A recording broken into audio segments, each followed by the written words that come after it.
Shouta woke up from a nightmare, whose details he immediately forgot. He had no idea how long he had been asleep, but outside it was as dark as if someone had colored the world with pitch-black paint. Gloomy clouds covered the sky, not a speck of blue left to see through. Hailstones as big as walnuts slapped against the window, and the wind howled like sirens. No, they were actually sirens wailing outside. They sounded familiar to him, but he couldn't recognize them after just waking up. "Oh, you're awake!" Hisashi exclaimed, putting aside the comic he had been reading and jumping up from the bed next to his. "How are you feeling?" "What's going on outside?" he croaked, not taking his eyes off the window. It seemed as if the world behind the murky pane was coming to an end. Was this perhaps the work of a villain? A natural disaster? What the hell was going on? He probably would have run to the window like an excited elementary school student at the first snowfall of the year, if he hadn't still been so incredibly exhausted. Only now did he realize that Recover Girl was sitting on a high stool, staring out of the window as well. Her expression was bleak, making her look like a sad painting. "What's wrong?" Shouta said, although his throat hurt from the strain. "Promise me not to panic, Shouta, but Hisashi swallowed audible. "We have a tsunami warning." "What?" He was too exhausted to sound shocked, though he was. "What does that mean?" "The headmaster made an announcement 2 hours ago that we should stay here for now. The school building is high enough that we're safe here. So don't worry, alright?" Hisashi tried to sound reassuring, which Shouta appreciated. And basically, he was right. The school building was located on a high hill that towered over the city. Even if the waves crashed, they would probably be spared, but the same couldn't be said for the people in the city. Oh, hopefully his parents were okay. Hopefully Oboro was okay. Oboro! How could he have forgotten about his friend? Although every muscle in his body felt sore, like after an intense workout, he quickly pulled out his mobile phone. He opened his chat with Oboro. "Hey, where are you?" That was the message he had sent this morning, after Oboro hadn't turned up at the school gates. Below it, almost 4 hours apart, came Oboro's message. "Sick in bed. Hope you stay healthy, Shouta." A wave of relief rushed over Shouta, before a thought paralyzed him. Oboro, house is on the coast, isn't it? He was annoyed at how much his voice broke and trembled when he voiced it out loud. "Yeah, but..." "Hisashi, that's not good." Although his body protested with throbbing pain and sickening cramps, Shouta swung himself into an upright position and immediately regretted it. He promptly lapsed into a coughing fit, from which he only recovered after several minutes had passed. After that, he had so little energy that he would have fallen over if Hisashi hadn't grabbed him by the shoulders. "Shouta, relax. Stay calm, buddy. He's alright. He's safe." But Shouta didn't want to hear any of Hisashi's reassurances. The panic had too strong a grip on him. A nasty feeling was telling him that something was going to happen to Oboro, that he was in grave danger, that he had to do something, that he had to stop it, that he had to get up and act before it was too late. "Hisashi, please listen. We have to check on him." Shouta swallowed and coughed dryly several times, before whispering with a voice almost gone, "He's going to die." "Sure, it's Oboro. He's not going to die." "Will you tell me that when he's dead?" With these words, he had done the impossible. "Shut up, Hisashi." The blonde opened his mouth to protest, but nothing came out. This time, Shouta's quirk wasn't to blame. Shouta sniffled and looked at him with tears in his eyes. His cheeks were flushed from exhaustion and fever. His throat was burning from all the talking, and his heart was stinging from the certainty that something was going to happen. It was so bad. Why didn't anyone listen to him? "Guys, calm down. This is still an infirmary. You're scaring off those who come here for help." The cowgirl finally spoke up. Her tone was stern, but friendly. Her look, on the other hand, was still a mix of all colors of tragedy. Aizawa, we caught Oboro's family. They've taken shelter in an evacuation center. They're fine. The words reassured him, even though his small heart was still pounding hard in his chest, and he felt dizzy from it. Hisashi loosened his grip, and Shouta lay back down, relaxing, now that he knew that Oboro was fine. Did he really? Something was nagging at him. Something that was more than just a bad feeling, or something that stemmed from his illness. Why? Why wasn't Oboro there? He should be! Why? Oh, I do have the feeling that I'm never going to see him again. Not even in my dreams. This isn't real. This can't be. He voiced the thoughts without thinking, and they drew him right into a new spiral of thought. Never see Oboro again? Dreams? And what had the last part been about? Not real? Can't be?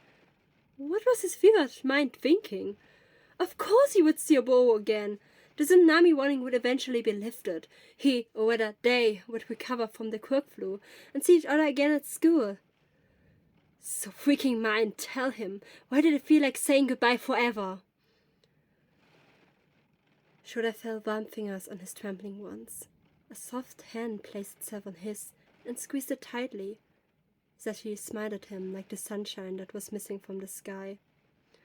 Everything's gonna be fine, Sho. I promise you. Everything's gonna be okay.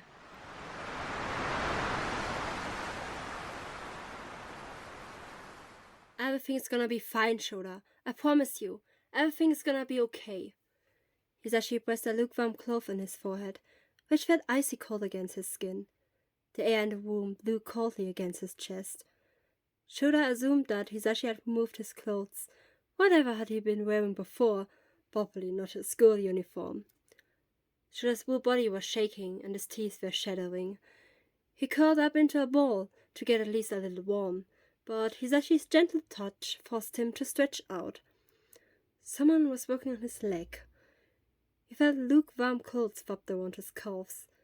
He also had the feeling it wasn't Hisashi. Who was it? He couldn't get the question out. His lips were trembling, and the fear was clouding his mind. Even when he opened his eyes a crack, he didn't recognize who the dark shadow next to Hisashi was. Hisashi suddenly grabbed him by the shoulder. "Shouta, you awake! God damn it, stay with me!" Take it easy, Hisashi. He's confused. Don't make him even more uncomfortable. Who was that? A certain hostility arose in Shouta, although he couldn't explain why. His parents had once told him that he had not been getting along with strangers as a child. Was he falling back on that behavior? Although the voice sounded at least a little familiar to him. Come on, Sashi. Let's wrap him in a thin blanket so he doesn't get cold. Before Shouta could realize what he felt toward that woman, 4 hands grabbed him at once and wrapped him in a sheet. He felt like he was being put into a straitjacket. What the... The restlessness inside him turned violent, so violent that all his reaction happened in flashes faster than lightning. He tried to free himself. He lashed out, kicked and screamed without making a sound. He wasn't sure if he just couldn't hear anything, if his voice was just too hoarse, or... His body was seizing up. He felt pain, a different kind of pain, so cruel and intense that it could not be described without experiencing it firsthand. Between a mind-numbing pain, threatening to make him lose consciousness, he felt Hisashi's firm grip on him. It was the same one they had been taught to use against villains. Sho, calm down. Everything will be fine. It was these simple, irrational words of all things that calmed him down. After a minute, his muscle relaxed, and his body went limp.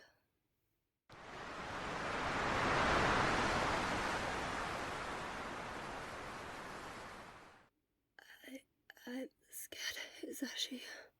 Shouta whispered after a while of thinking. Hisashi was still holding his hand. Why? Don't know. Just a feeling like something terrible is about to happen. Maybe it's the fever. Your fever already going down, Sho. You should be feeling better soon. Well, I forget better. I feel like I'm dying. Hisashi laughed lightheartedly. Since when did you become the dramatic one of us? Shouta would have loved to if he hadn't felt like crying. Hisashi, what would you do if I were in danger? Hisashi didn't think about his answer for a moment. It came spontaneously, and from the bottom of his heart. I would save you, like a true hero. The answer, no, whether the way Hisashi had told him, but a small smile to Shouta's lips. But you're not one yet. But one day I will be, and if you need me then, I'll be by your side, count on that promise. You'll probably be too busy with your podcast to actually come. Shouta mocked hoarsely. Oh, I'll probably have a weird show on the radio by then. But even then, if you needed me, I come to rescue you. Knowing you'll be taking on another job on top of being a hero and having a podcast or show or whatever. Quite possible, not gonna deny that. But even then, what if we go apart? Us, the inseparable trio. At the mention that there were actually 3 of them, a knot formed in Shouta's chest. It was as if he had forgotten something and remembered it again, and the memory was terribly painful. The 2 of us, he finally said.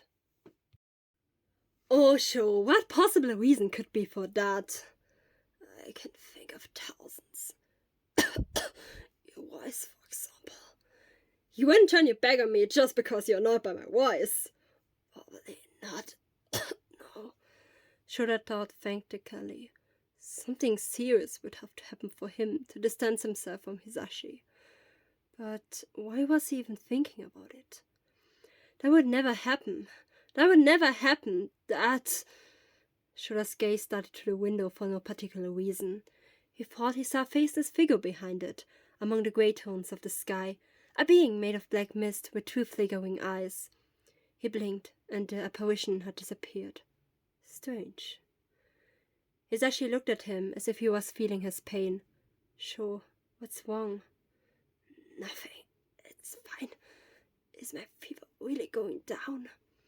The cover girl got up from her chair and took his temperature with the scanner. To be honest, your fever has risen slightly again. Yamada, would you leave the patient alone for a while? Okay. Hisashi didn't sound pleased, but something must have happened in Shouta's absence for him to suddenly become so obedient to that old lady. Shouta grew slightly panicked without warning, which Hisashi noticed. Don't worry, Sho, I'm not gone. I'll stay by your side. Just get some more rest, okay? Shouta nodded as his heartbeat returned to normal. He closed his eyes, and suddenly the sirens got louder.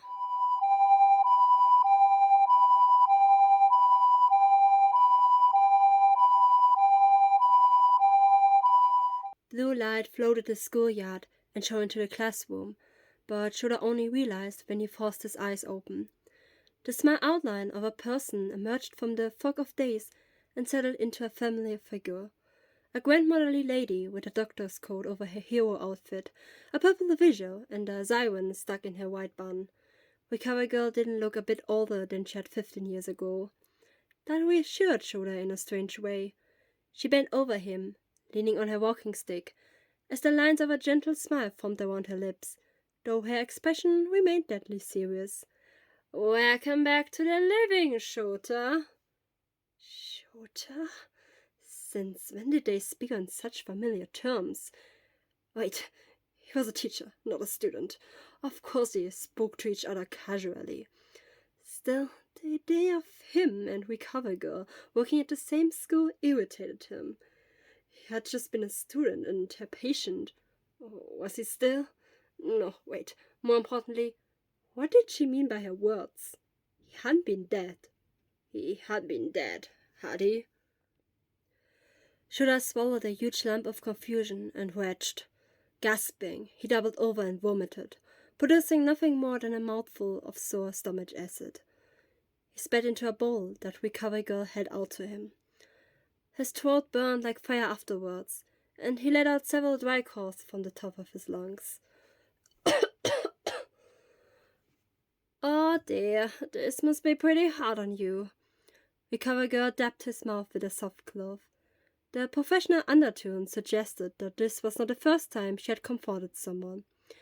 It reassured Shouta that he wasn't the only one who needed such attention. The next moment it worried him when the recovery girl added, Hisashi too. Hisashi, what? Shouta's dead tired gaze lit to Hisashi, who was sitting under the window on the opposite wall of the classroom. With the blue light floating over him, brightly illuminating his face, then drawing on it deep shadows, his legs drawn up and his head lowered. He looked like a tragic hero who had lost. Or won. There was often no difference. He looked incredibly exhausted. Perhaps even more so than Shouta, although that almost seemed impossible. Sitting next to Hisashi was a woman with long midnight blue hair, red butterfly glasses, and a skin-tight suit. He didn't recognize her, but she must be close to Hisashi, because she rubbed his shoulder and spoke gently to him. His lover? No, from the way they were interacting, it seemed more like they were just very good friends. Shouta wondered why he didn't remember her. No, first Hisashi. Hisashi was more important now.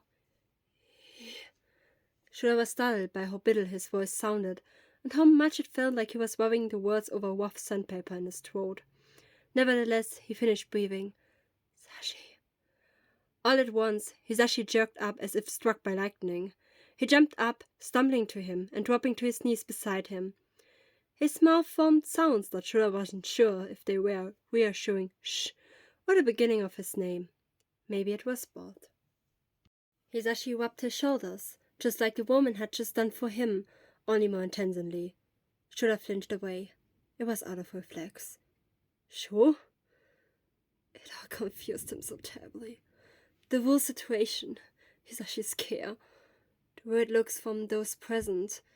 He had the feeling that he couldn't bear it, that it was getting too much for him, even though he had never had a problem with others seeing him weak or in a miserable situation before. After all, he was weak.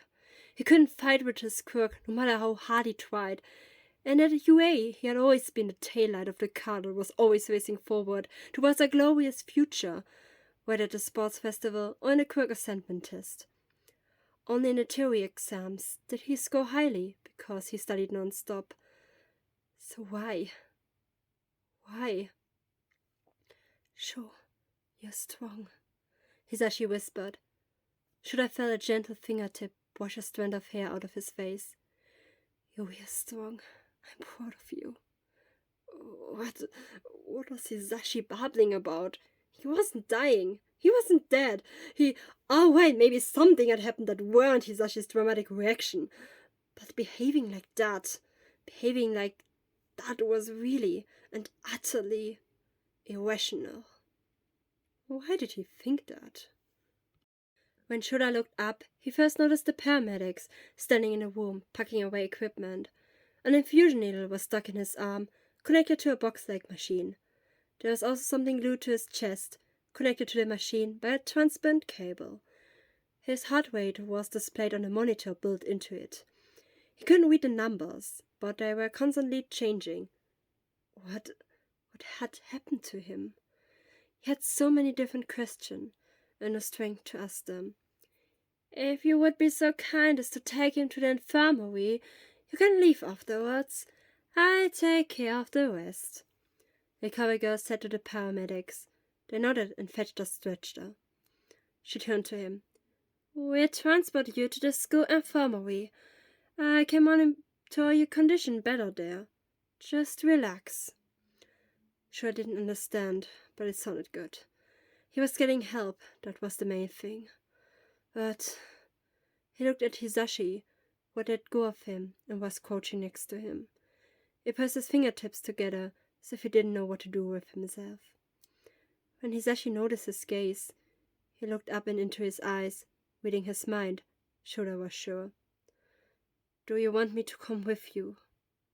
Shouta moved his head in a weak nod.